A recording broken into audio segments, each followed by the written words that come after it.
Bom dia, boa tarde, boa noite, pessoal.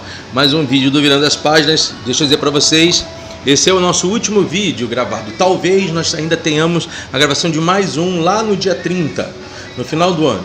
Mas se eu for olhar bem criteriosamente, talvez esse seja o último vídeo do ano de 2022 do Virando as Páginas. Mas não fiquem preocupados, porque tem aqueles vídeos, resenhas, saudades que eu estou trazendo, e em especial eu venho trazer obras que se relacionam muito com o contexto do Natal, tá certo? Já que eu estou falando dessa questão, já que eu vou indicar obras, não apenas literárias, mas filmes também, acerca do Natal, ou algo que se relacione com ele, eu queria estar trazendo para vocês aqui a minha ideia sobre Natal. Eu preciso ser íntegro naquilo que eu penso. O que é Natal para você? Bom, vou começar por aquilo que normalmente se diz que é o Natal. Que o Natal é um momento de congraçarmos. É também um momento de nos congraçarmos. Que o Natal é um momento de reflexão.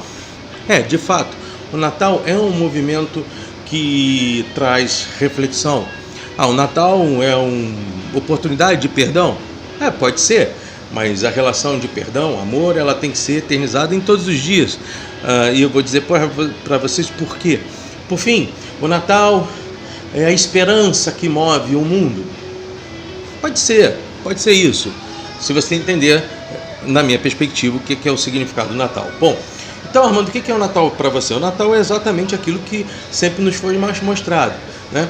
O Papai Noel que me perdoe, ele participa desse processo todo, mas o Natal é o advento do nascimento do Cristo, a resposta das profecias do Antigo Testamento que se incorporam num ato de júbilo, onde há uma presença de ruptura cósmica no mundo, onde o Deus se fez homem em Cristo, que é o Filho do próprio Deus. E aí eu estou indo em todos os dogmas do cristianismo e acreditando em todos eles, e você tem todo o direito de não acreditar, mas que este menino veio para fazer uma ponte de religamento, aquilo que religião quer dizer, né? O religare, mas no sentido mais bonito do contexto, sem nenhuma controvérsia, sem nenhuma manipulação da fé de ninguém. Cristo, para mim, é o ser cósmico, o ser filho de Deus, que adveio de todos os processos e que lutou contra tudo e contra todos, para que nos desse, sim, uma oportunidade de termos motivos para viver. Para mim, o contexto da cultura cristã, ela passa pela esperança, sim, mas na esperança de um renovo. Então, por isso, dedico a vocês o meu Natal. Quero que vocês tenham os melhores momentos para este mês. Ano tão difícil, ano tão complicado. Aliás, anos tão complicados que fazem com que o C.S. Lewis, o Chesterton, nas suas questões, estivessem muito mais certos do que, por exemplo, Aldous Huxley, ou Bernard Shaw, ou H.G. Wells. Nós crescemos, é verdade. Nós evoluímos? Não é verdade. Cada vez mais, cada ano que passa, por mais que a gente tente passar um pano e tentar definir brilho onde não tem, cada ano que passa, a humanidade tem se projetado a ser a maior inimiga de si mesma. Então, gente, Feliz Natal, ainda que seja antes do dia 25, que nós comemoramos. Por quê? E aí é onde eu quero dizer, todo dia para mim é Natal. Todo dia para mim, quando eu acordo, é um renovo. Não quer dizer que eu acorde sempre muito bem. Muitas vezes acordo dentro de uma crise incrível de ansiedade, porque a gente enfrenta problemas difíceis. Mas quando eu lembro do Cristo, tanto na manjedoura quanto na cruz, e quando ele ressurge de tudo, superando todos os quesitos religiosos, ideológicos, todas as questões sociais, todas as elaborações estratégicas da vida e de grandes nações, quando eu olho para aquele menino, vejo aquele jovem de 33 anos morrendo na cruz e percebo ele voltando, dizendo para mim que um dia ele estará comigo, isso para mim é o basta. Basta, né? Como o apóstolo Paulo recebeu do próprio Deus dentro da sua perspectiva de dúvida: a minha graça te basta. Eu espero que a graça de Deus baixe para você, seja qual for a sua religião, se é que você tem uma, seja qual for a sua fé, se é que você tem uma, mas cabe a mim querer o melhor para você. E o melhor, na minha perspectiva, é o Natal em Cristo. Nada de religiosidade, nada de imputação religiosa. O que eu estou falando aqui é aquilo que eu tenho de melhor, que é a fé em Cristo Jesus. Tá certo? Mas, vamos lá? Vamos estar falando então de proposições para esse período natalino. O primeiro, eu gostei muito. Você sabe quem foi o Matt Haig, né? O Matt Haig foi aquele que escreveu a Biblioteca da Meia-Noite. Inclusive falei sobre esse vídeo há pouco tempo atrás. Os Humanos, tem um que é O Conselho. Ele escreve várias obras. Eu não gostei muito desse livro Biblioteca da Meia-Noite, não, sou muito sincero. Mas um livro que veio depois a virar um bom desenho e que está na Netflix, Um Menino Chamado Natal. Cara, você pode pegar os seus filhos e ver de uma forma tranquila, porque é uma história pautada na esperança, né? Você tem um garoto cujo nome é Nicholas, órfão de mãe, com um pai muito grudado a ele, mas a tristeza do lapso, da perda da mãe, mas que vive uma esperança. E eu acho que essa situação é muito legal, porque o Matt Haig consegue trazer ao mesmo tempo uma narrativa de romance infantil, mas introduz fábulas nisso, porque existe um camundongo falante que se torna amigo desse garoto. E, gente, é muito legal o filme, desenho, filme que se apresenta pela Netflix. Eu proponho a vocês estarem vendo O Menino Chamado Natal. Você vai ter gente conhecida lá, como a Meg Smith, Kristen Wiig, a Jim Broadbent. Esse pessoal todo está lá metido no filme, e eu acho que é muito bom no momento em que nós temos gerações pouco resilientes, pouco resistentes, gerações mimadas que se perdem nas primeiras dificuldades. O conteúdo do desenho é espetacular. Do desenho não, né? É um filme ao mesmo tempo, uma fantasia espetacular, que vale muito a pena você sentar com seus filhos, e mesmo você adulto, sentar e ouvir algumas máximas que o filme nos traz e que o livro tem também de prodigioso, e refletir em cada uma delas. Então, esta é a primeira. Segunda, é um filme de 1946, Felicidade Não Se Compra, com James Stewart e a Diana Reed. James Stewart, se você não sabe, ele é o pupilo do Alfred Hitchcock. Outro dia eu falei aqui sobre Janela Indiscreta, né? Mas aqui, um filme de Frank Capra, né? O que é interessante nesse sentido? O James é o George Bailey, um garoto que sofre um acidente ao salvar o seu irmão e perde parte da audição, e que tem objetivos fortes de sucesso. E esses objetivos estão intercalados em se assumir compromissado com uma universidade, formado, e depois partir para grandes riquezas e ser alguém completamente poderoso naquele contexto que eu e você sabemos que ele continua sendo vivo e repetitivo. Passam eras, morrem eras. James Stewart e a Diana Reed foram um casal maravilhoso, e o que está mais, assim, para mim, mais interessante nesta obra é a doçura da essência da esperança e das virtudes, de ações que não podem ser colocadas de lado, coisas que você, assim como o personagem George Bailey, não negociou, porque o George Bailey é filho do principal de uma cooperativa financeira da cidade. A cidade é Bedford Tales.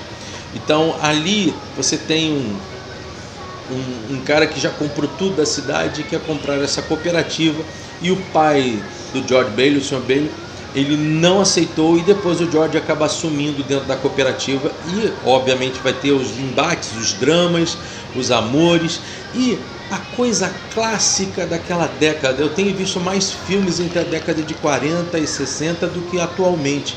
A coisa da pureza, ainda que saibamos que falar de pureza no dia a dia é muito difícil, mas aquela pureza de entrega, de definição.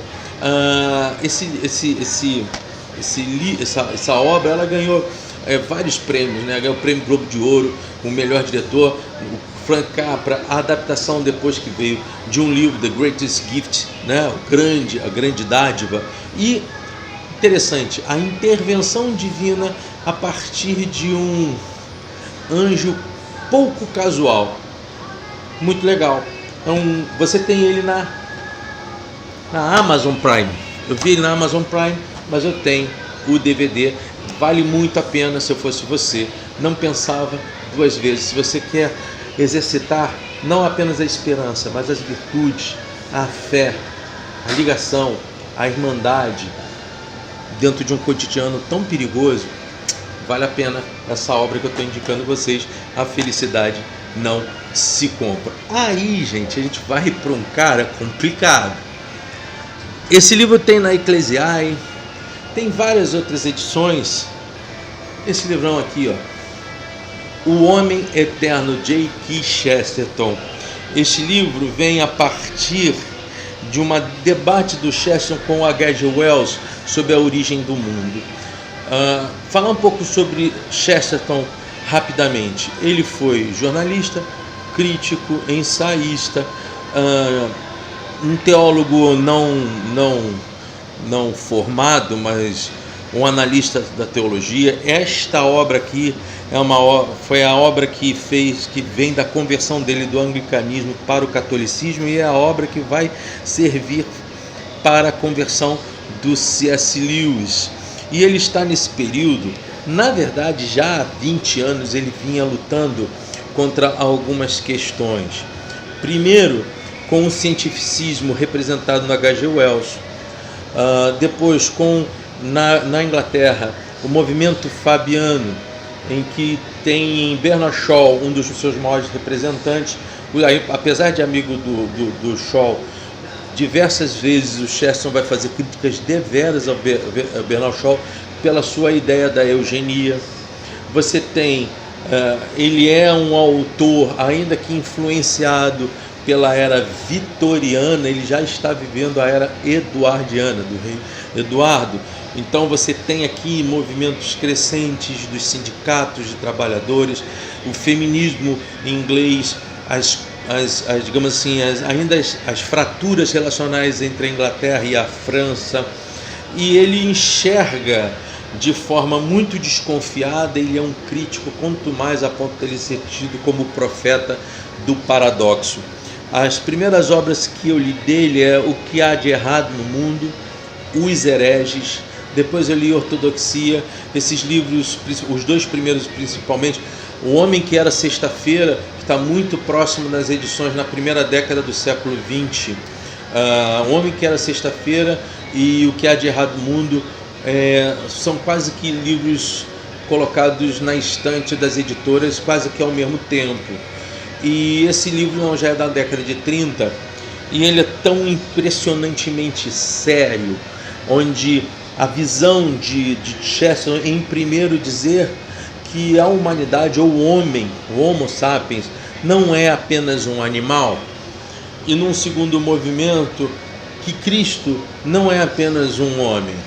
É uma lição estruturante, primeiro para dar forma ao significado essencial da existência humana, e depois dar outra forma ao significado de Jesus como homem, sendo Deus. Digamos, numa segunda parte, uma cristologia, e a primeira, uma antropologia, que o Chesterton vai fazendo com toda a sua picardia. É um clássico que acabou sendo considerado um dos maiores da cultura cristã de época, sim, é uma obra maravilhosa que vale a pena para que você tenha em mãos, se você quiser ter uma leitura, digamos assim, mais densa E se você já conhece Chesterton, eu indico que você já leu, releia. Se não leu, leia O Homem Eterno, uma baita obra que eu estou indicando para vocês. Depois uma coisa mais leve, inclusive vai ser um vídeo que, para até ajudar você se você quiser, é um vídeo que eu vou estar trazendo logo depois desse, que a gente está falando, uma das resenhas Saudades, a Christmas Carol, ou então Uma Canção de Natal, do nosso querido Charles Dickens. Essa obra foi escrita no século XIX, se eu não estou enganado, em 1843. É uma obra que salvou o Charles Dickens. É uma obra que salvou o Charles Dickens. E o Sr. Scrooge salvou financeiramente o Charles Dickens.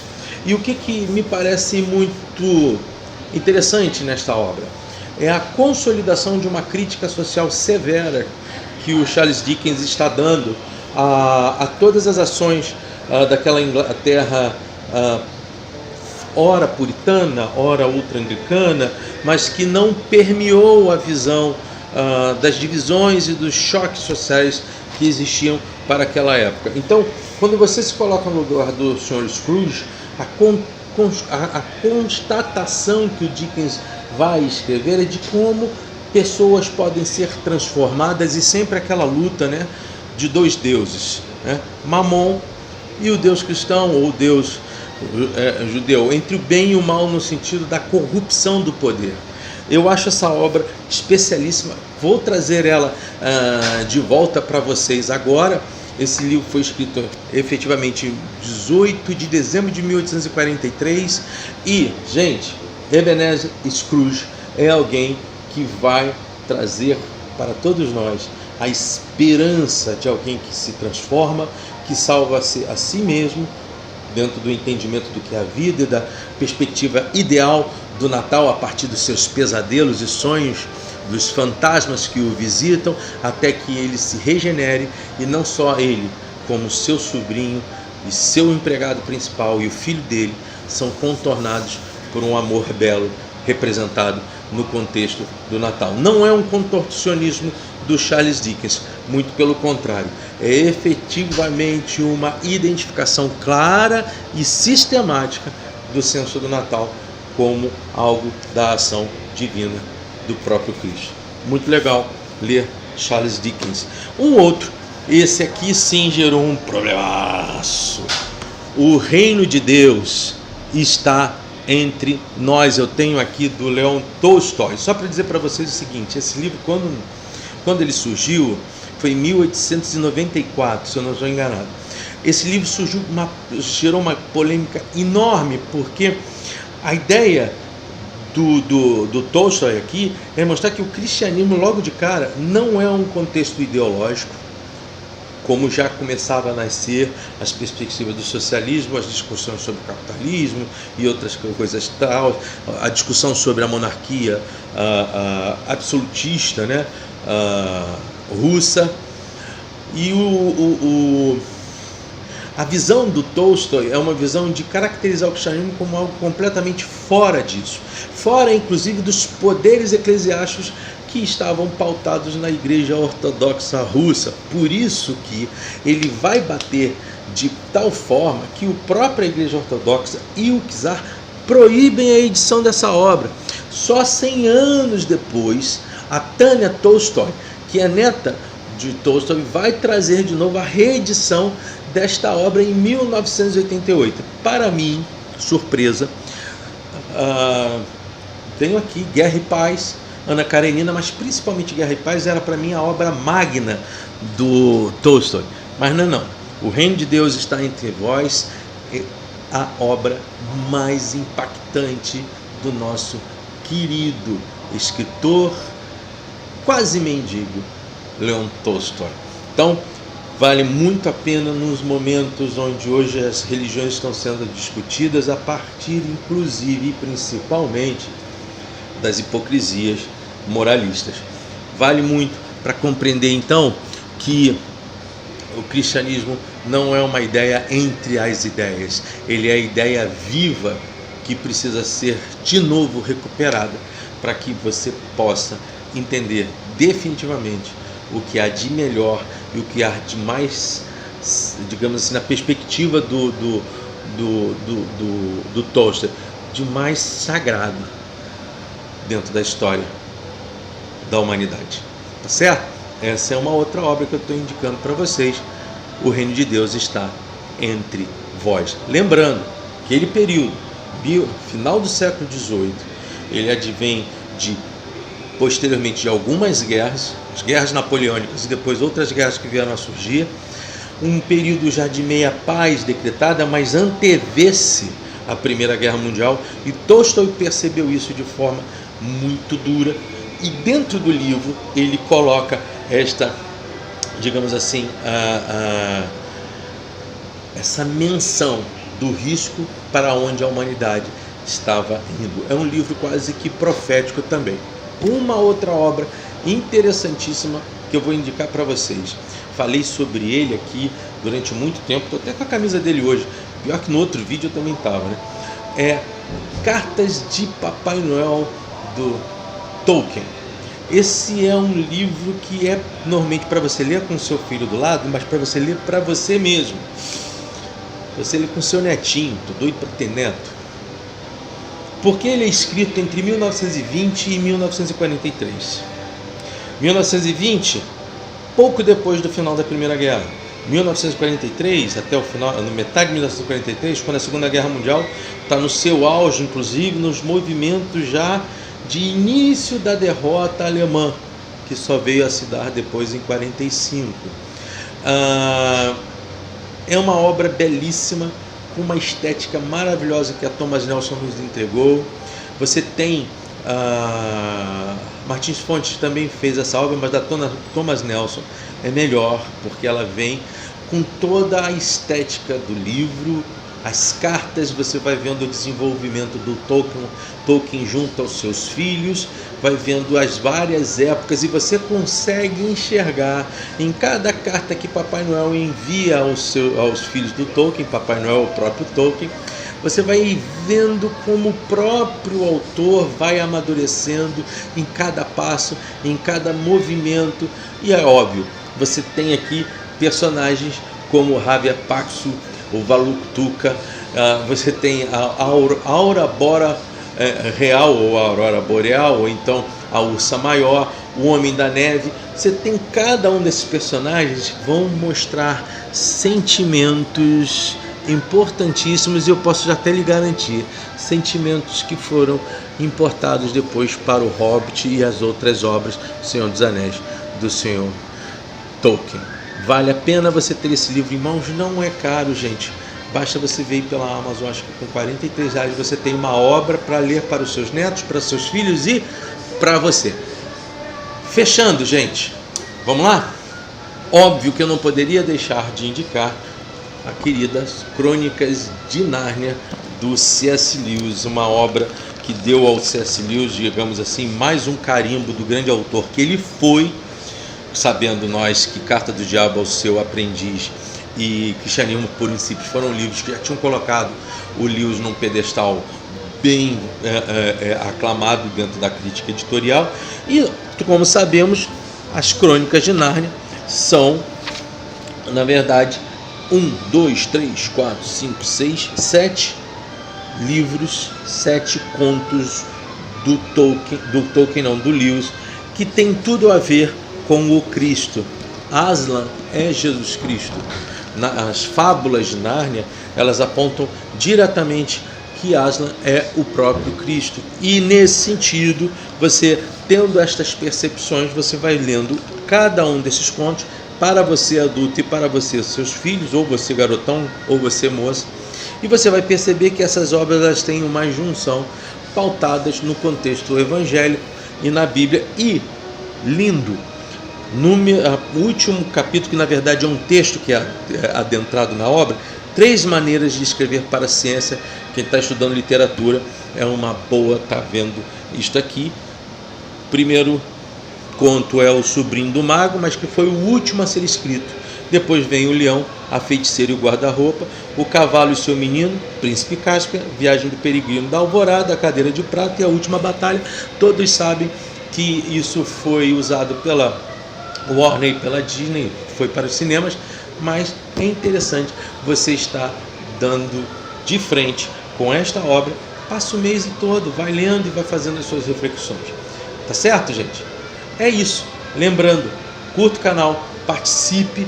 Mais uma coisa, nós estamos lá no Rainbow, não esqueçam disso. E, gente, que vocês tenham um Natal belíssimo, que vocês tenham um Natal restaurador. Os anos estão difíceis. Quem está falando isso é alguém que tem passado por dificuldades, às vezes complicadas, mas que vejo que outros carregam dificuldades ainda maiores que a minha.